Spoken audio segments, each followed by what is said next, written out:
आणि म्हणून आज आपण जर बघितलं तर या पुण्यामध्ये मागच्या काळामध्ये आपल्या आशीर्वादानं पुण्याला या ठिकाणी भारतीय जनता पक्षाची 5 वर्ष सत्ता होती।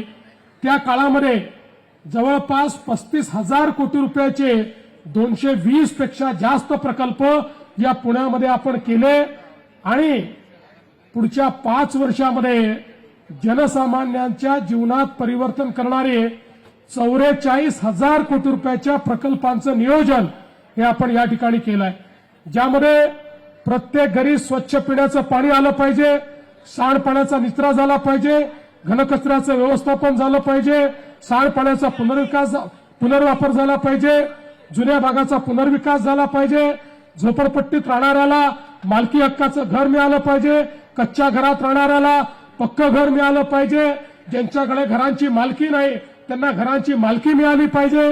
अशा पद्धतीनं एक ठोस नियोजनाचा आराखडा या ठिकाणी आपण तयार केलेला आहे।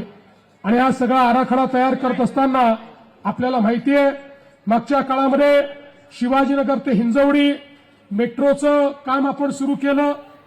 खरं म्हणजे देशातली पीपीपी तत्वातली पहिली मेट्रो ही आपल्या पुण्यामध्ये शिवाजीनगर ते हिंजवडी आपण घेतली। 23 किलोमीटरची मेट्रो आहे आणि आता काम अंतिम टप्प्यात आहे। याच वर्षी या मेट्रोचं लोकार्पण देखील आम्ही करणार आहोत, त्याचं ट्रायल रन आम्ही या ठिकाणी ऑलरेडी केलाय।